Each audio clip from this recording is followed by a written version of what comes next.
হতাশ হবে না, চিন্তিত হবে না। এই বান্দার ঈমান যদি থাকে, আমি আল্লাহ ঈমানের বদৌলতে আমি আল্লাহ তোমারে বিজয় দান করব।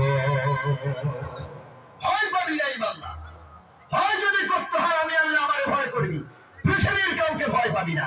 আব্দুল্লাহ আমির আলী নির্ভয়ে আল্লাহর জন্য, রাসূলুল্লাহর জন্য কলিকাতার বুকে জীবন দিয়ে দিল। আজ পর্যন্ত এই দুই ভাইয়ের খবর এই শিয়ালদা স্টেশনের সাউথের দ্বিতীয় স্টেশন পার্ক সার্কাসের 1 নম্বর গোবরায় 1 নম্বর কবরস্থানে আজ দুই ভাইয়ের কবর বিদ্যমান। যদি কোনোদিন যান পার্ক সার্কাসে গিয়ে ওখানে কবরস্থানের যে পাহারাদার যিনি আছেন, গিয়ে জিজ্ঞেস করবেন আব্দুল্লাহ আমির আলীর কবরটা কোথায়, দেখিয়ে দিলে অন্তত পক্ষে একটু কবর জিয়ারত করে আসবেন ইনশাআল্লাহ। পরে ইনশাআল্লাহ কবর জিয়ারত করে আসবেন। নিজেদের তো নবীর সুন্নত মানি না, নবীর সুন্নতের দাঁড়ি নাই। আমি এমএলএ সাহেবকে গতকাল বলেছিলাম শাহবাগ মাদ্রাসায় যে আপনারা সবাই মিলে দোয়া করুন। একজন এমএলএ, মুসলিম এমএলএ যেহেতু হাজি হজ করে এসেছে, তাহলে দোয়া করুন আল্লাহ যেন নবীর সুন্নতের দাড়িটা লম্বা করার তৌফিক দেয়। কারণ বহু মানুষ দাড়ি রাখতে পারে না স্ত্রীর ভয়ে, বলে হুজুর রাখবো কি করে, আমার বউ আর আমার সাথে ঘর করবে না, তালাক আমি কি দেবো, তার আগে ও দিয়ে বসে থাকবে। কি গো বাবাজি, ওই আমরা আলেমরা আমাদের বউরা তো আমাদের তালাক দেয় না।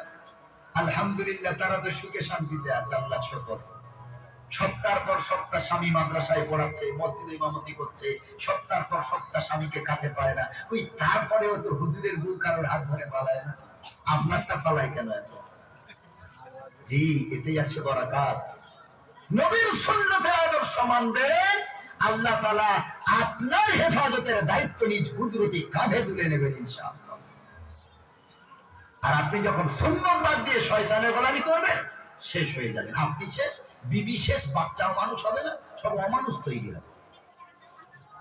ভাইরা আমার, আল্লাহ রাব্বুল আলামিন বলেন আল্লাহু ওয়ালিয়ুল্লাযীনা আমানু ইখরিজুকুম মিনাজ যুলুমাতি ইলান নূর। আল্লাহ রাব্বুল আলামিন বলেন আমি আল্লাহ যদি আমারে তুমি বন্ধু বানাও, আমি আল্লাহ রাব্বুল আলামিন অন্ধকারের জগৎ হতে তোমাকে আমি আলোর দিশা দেব। والذين كفروا أولياءهم الطاغوت يخرجونهم من النور إلى الظلمات।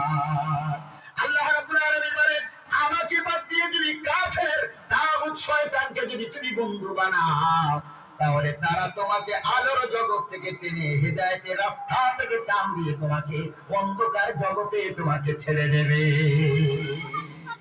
বন্ধু কাকে বানাবেন, আল্লাহকে না কাফেরকে?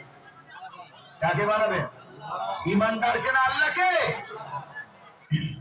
শয়তানকে বন্ধু না, চিরশত্রু, আদুব্বুল মুবিন, ও পরিষ্কার শত্রু, চিরশত্রু শয়তান।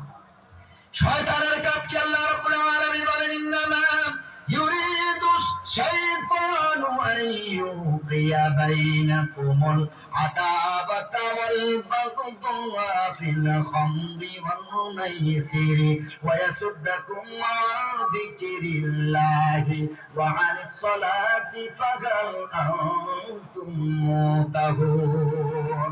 আল্লাহ রাব্বুল আলামিন বলেন শয়তান জীবনেও তোমার কল্যাণ চাইবে না। শয়তান কি চাইবে? ইউরিদু শাইতানু আন ইউকিয়া বাইনাকুমুল আদাওয়াতা ওয়াল বাগদা ফিল খামরি ওয়াল মাইসির, তোমাকে মদ এবং জুয়ার মাধ্যমে তোমাদের ভিতরে শয়তান শত্রুতা সৃষ্টি করবে। ওয়া ইয়াসুদ্দাকুম আন যিকরিল্লাহ, এবং আল্লাহর স্মরণ থেকে তোমাকে গাফিল করবে, দূরে সরিয়ে রাখবে। নামাজ পড়তে তখন ভালো লাগবে না, তখন রোজা রাখতে ভালো লাগবে না, মসজিদের আজান হবে আপনি অন্যদিকে। শয়তান আপনাকে ধোঁকা দেয়। ওখানে গিয়ে কি হবে? আর একটু বয়স হোক, বুড়ো হবি, তারপর যাই। বুড়ো হওয়ার আগে কত জওয়ান যুবক অ্যাক্সিডেন্ট হয়ে মিনহা ফলাফল হয়ে যাচ্ছে। কোনো গ্যারান্টি নাই জীবনের। ভাইরা আমার,